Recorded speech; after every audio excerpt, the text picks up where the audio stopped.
Hi, today I'm reviewing the Scinic First Treatment Essence. And really quick, I just want to say I purchase all these products with my own money. I'll never waste your time with sponsored ads or videos. So if you want to help support the channel, check out nobsbeauty.com, check out my Patreon community, or click on the Amazon link below. So when I first got into K-beauty and essences and ferments, this was one of the first ones I ever tried initially, and pretty happy with it initially. Got into other brands, Misha, Cosrx. There's so many great ferments that are kind of similar to SK2, which is one of the original ones that kind of came out. And I love this one. So now I realized I haven't reviewed it yet. So I finally am getting my act together and reviewing it. And I've been trying a lot of different K-beauty stuff, and I've been trying a lot from this brand in particular, and really enjoying it. So, having fun with this week, a lot of K-beauty stuff. So, the Scinic First Treatment Essence contains Galactomyces Ferment Filtrate to take care of skin tone, keeping skin clear every day, and improves your dull complexion and skin elasticity. So, let's get to my criteria. And I'll talk a little bit about ferments when I get to the ingredients. So packaging, no issues with it. I think this brand and Misha and others are meant to package it so it kind of looks like the SK2, the kind of clear, expensive looking bottle with the silver top. Although I think you're better off keeping it in a cabinet when not using it, just because the bottle's not totally opaque and it prevents the sunlight from coming in through your bathroom window and kind of zapping it. But otherwise, no real issues with the packaging. It feels really luxe and expensive and super heavy. And I haven't dropped any of these giant bottles, thankfully. In terms of alcohol, a lot of essences and toners, especially years ago, would contain copious amounts of denatured, drying types of alcohol. The ferment ones tend not to, and this one doesn't contain any denatured or drying alcohol. Actually, there's really no alcohols in here at all. And then in terms of fragrance, there's no real fragrance ingredients. And for me, I don't really notice any noticeable scent at all. Some people have mentioned noticing kind of a cider type scent to it. I don't notice any smell at all. So, and I have a pretty sensitive nose. So, and there's really no pure fragrance ingredients. So no issues at all with that. The manufacturing location for this is Korea. No issues again with that. Let me do a quick pH test for you guys. I suspect this will be around what your natural skin pH is, which is about 5.5. So let's get that over there and give it a second. And it looks to be pretty close to 5. I would say almost exactly 5. So no issues at all with that. And ease of use. So after cleansing, you want to pat a small amount onto skin, and then you can kind of tap it, pat it a little bit until it absorbs. Tends to absorb pretty quickly, which is nice. And then after it's absorbed, you can follow with any serums or treatments or moisturizers you prefer to use.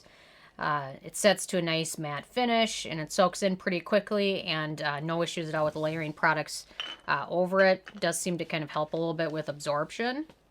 I don't know. I like patting a little bit on. And you can even, if you prefer to take a cotton pad and soak it and apply it that way, you can do that. It's a little bit, use a little bit more product that way, or just pat it onto skin. So you can use it however you prefer.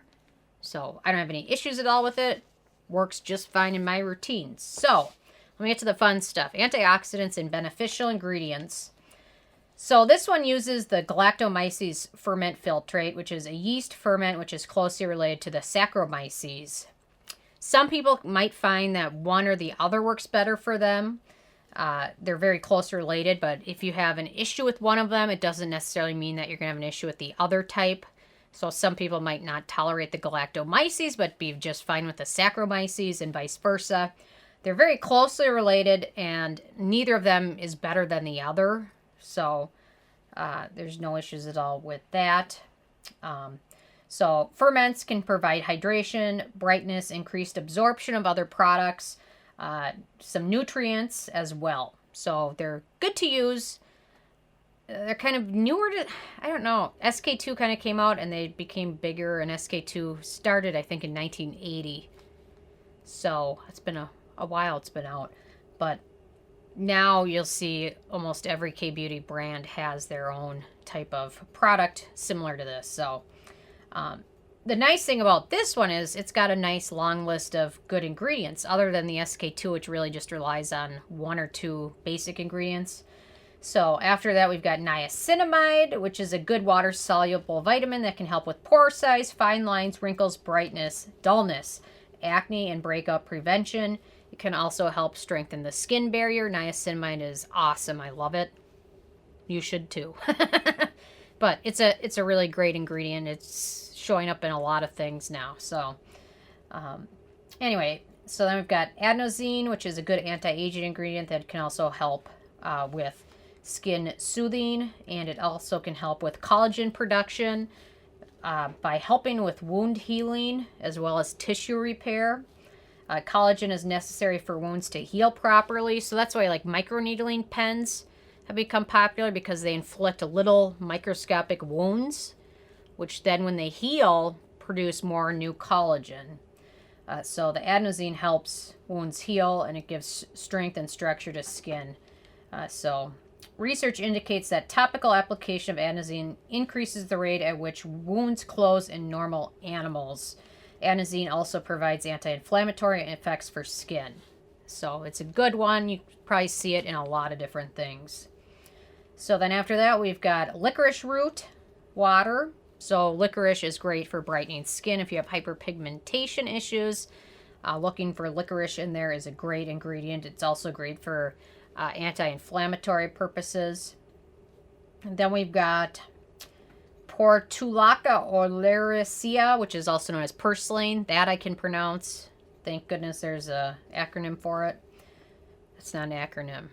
Thank goodness there's a AKA for it. There's a normal word that I can... Thank goodness there's a word I can pronounce for it. So purslane is a form of omega-3 fatty acids which help with skin hydration, skin soothing, and also help with natural skin barrier. Then we've got Korean black raspberry, which is something I haven't seen in a ton of products, but it's a good skin soothing ingredient, a good antioxidant, and it's also a source of a lot of different vitamins. It's also, if you Google it, there's a lot of different pills that contain it or feature it for various reasons. It's a good antioxidant, so typically, sometimes if it's good for skin, sometimes it can be good as a vitamin, but I don't know. There's so many different vitamins out there. Just be cautious what you spend your money on. Sometimes you're just better off taking a multivitamin and eating well, and not so much ice cream. Okay, so animal testing. So Scinic is cruelty-free from everything I've read online, so no issues with that. Although there's a lot of different online sources that just judge on cruelty-free, so there's so many different ones. There's a lot. So performance. Gives skin a boost of hydration. It also seems to help my serums. It seems to help them absorb faster, but it also seems to allow me to use a little bit less of them, as opposed to when I don't use an essence at all. When I don't use an essence at all, it seems like I'm using significantly more serum than I do without it. So it seems to absorb faster, but I'm just not using as much. The product layers well. Certainly gives skin a boost of brightness with daily use. Fits nicely into my routine. Helped with redness as well. I should start using it on my neck more. But overall, it really does a nice job giving your skin more hydration. Helps brightening your skin, giving you a bit more glow. And then my hand, where I applied it, much more hydrated than the other hand.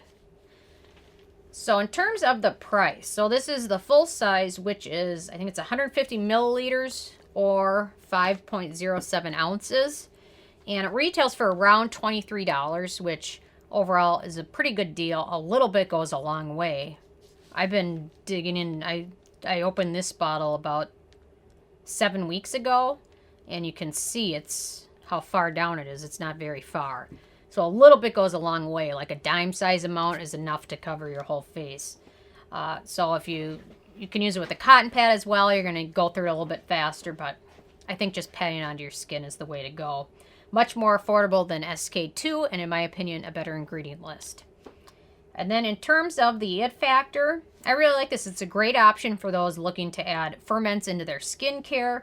It also contains a great lineup of other beneficial ingredients, so you're not just relying on one ingredient. You're getting other proven ingredients that have a lot of research behind them. If you have acne-prone skin, there's a couple ingredients to point out. Butylene glycol, pentylene glycol, and then Caprylhydroxamic acid, which is a preservative, which is a derivative of coconut oil. So do some digging on it if you're curious. But overall, really like it. Affordable. A little bit goes a long way. No fragrance, no alcohol. Love it. Probably my first essence that I ever tried from a K-Beauty brand. And I give this one a 10 out of 10. So it's a good week for K-Beauty.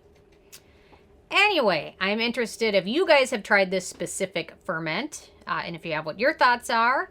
Or if you've tried other ferments, or if you have a preference, and let me know what it is and why it is. So definitely leave a comment. I always love hearing from you guys. And stay tuned for more K-Beauty tomorrow.